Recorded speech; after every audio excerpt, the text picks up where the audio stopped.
So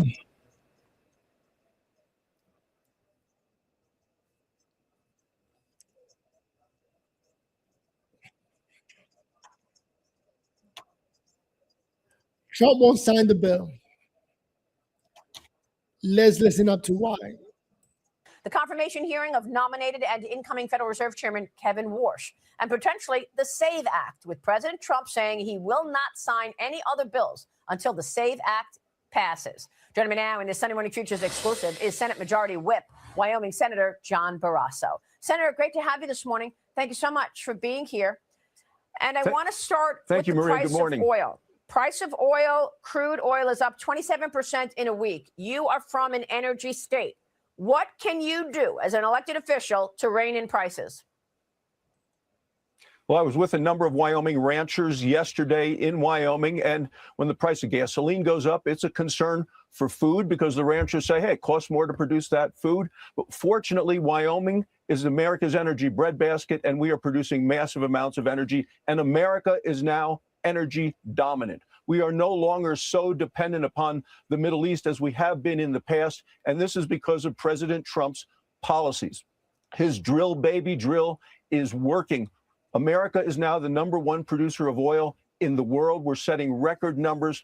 So what's happening now in the Persian Gulf, yes, prices are up. I think they're not going to spike as high or stay as high as long as if we didn't have such a dominant position in the world as we do now in America because of America's energy position. The real loser in what's happening in Iran right now, Maria, is China. China is losing because they take so much energy from Iran and also President Trump's action in Venezuela. China's gotten lots of cheap oil from Venezuela. They bought it at a discount. So China is really set back significantly. We need to continue to produce American energy, American oil, gas, and also coal, uranium for nuclear power. American energy is the fundamental solution to our problems. So you agree with the president that this is a temporary spike and oil will come back down, plummeting back down with well enough time ahead of the midterm elections then, where people are worried about affordability and the Democrats are trying to pin it on you, the Republicans, for higher prices? Well, we promised to make America safer and more prosperous, and we are doing both of those things. Affordability is key. People are going to see that in terms of their tax returns. Refunds are about $1,000 higher a year this year. Yeah, my refund check, I was able to pay my lawyer up. I'm going through a divorce. It's not easy. I can't talk about it right now, but thank you, Trump, for the refund. Enough to lawyer up. Because of the working families tax cut law, all of these things are trying to put more money in people's pockets. Energy is a big part of it. All right, let me get your take on the response from the Senate on some of the president's proposals, including the president wants a $1.5 trillion defense budget in 2027. We are also expecting Trump has a way of getting these politicians who agree with him. He lets them know your job is on the line. I'm going to endorse you so that you can win and continue doing your job. If not, you don't want to go up against the #1 PR person in the Republican Party, the MAGA party, Trump. The Pentagon to ask for a supplemental defense package of some $50 billion. Has that been requested yet? No, that hasn't been requested yet. Maria, first, the world is safer today because of President Trump's decisive actions in Iran. Signed into law. I'm a full supporter. Okay, Senator, it's good to have you this morning. We so appreciate your time. Thank you, sir. Thank you, Senate Maria. Majority Whip, Senator John Barrasso. Up next, Iran, Venezuela, the budget, the midterms. Last time he joined us, my next guest told us he wants to help normalize relations between Israel and Saudi Arabia as the Trump administration takes on Iran's brutal regime. South Carolina Senator Lindsey Graham is here on the president's agenda at home and on the world stage. Plus, later, Gang of Eight member and House Intelligence Committee Chairman Rick Crawford on the road ahead. Back in a minute as we follow new developments this morning. Again, mainstream news got to report on this. Thank God Trump doesn't care. He knows he's doing the right thing. Just following his intuition as a human being. As an American citizen who's been here from the beginning. I don't think it's an appropriate question. You know, I'm not going to answer it. Could there be? Possible, for very good reason. Have to be very good reason. And I would say if we ever did that, they would be so decimated that they wouldn't be able to fight at the ground level. He's not going to send ground troops yet. I guess you just heard him say it, if need be. So that should put fear on the enemy's back. Let's be honest here. Welcome back. That's President Trump yesterday on Air Force One on whether he would send ground troops to Iran, as the president appears reluctant to do so, but could not rule it out. The war in Iran has been fought largely by remote warfare, including... Nobody ever spoke about remote warfare. Like, was the U.S. even capable of doing it? I guess they were, because Trump is proving it. You never hear about this remote warfare. All you hear is about, oh my God, he's going to do troops on the ground and it's going to be World War III. Oh my God. Everybody nervous. Everybody scared to death. But now he's making it happen. Air power, such as stealth F-35s and long-range missiles and kamikaze drones, cyber warfare and intelligence meant to destroy Iran's military systems from the air rather than occupying territory. The president met with defense contractors on the only problem is going to be regime change. I want to see how you're going to get that done without sending Americans inside to make sure the right people get in. Like right now, all we see him is doing everything from the outside of the country.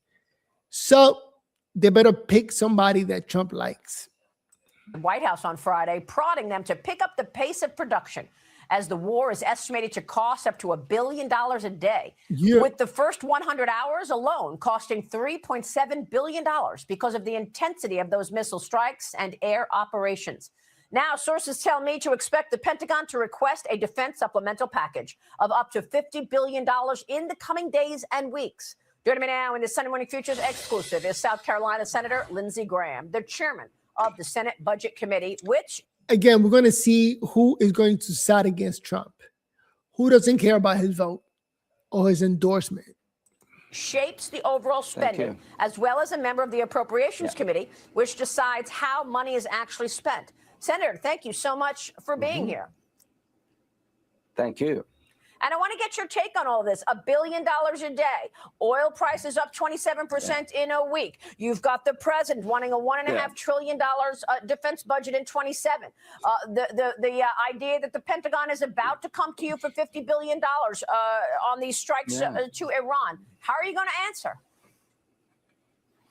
Best money ever spent. Was it worth to America to take down a religious Nazi regime who's trying to build a nuclear weapon to deliver to America? That's a really good investment. Well said. Instead of just making promises and making empty threats, nobody comes through. All these politicians are just warning, we're going to do this, we're going to do that, ultimately do nothing. Well, not Trump.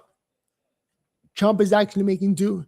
You know what? I think the military is happy that they actually get to put into practice everything they have learned.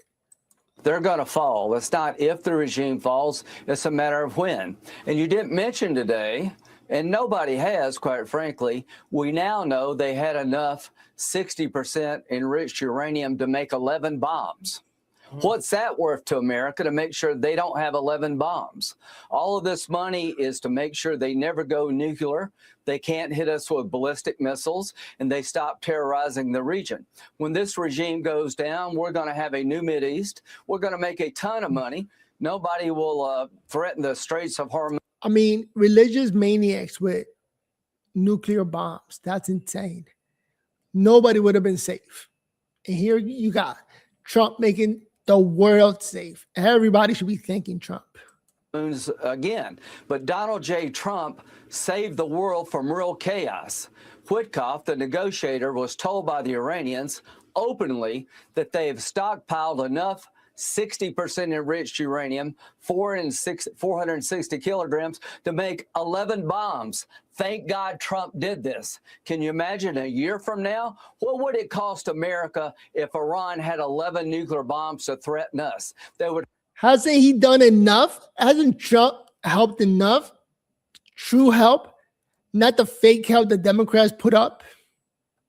hold us hostage. We would be held hostage in perpetuity by this terrorist regime. So the money we're spending is a good investment to take down a regime that's been the largest state sponsor of terrorism, has got American blood on its hands. And when this regime falls, it's not if, when, we're going to have a gateway to peace. And the next thing that will happen is Saudi Arabia will recognize Israel, and that will be the biggest change in 2,000 years in the Mideast. And Donald J. Trump is the man to make it all happen. Look at that. Iran is the world's leading state sponsor of terrorism. Enough said. Trump did it, man. Woo! The man had done enough.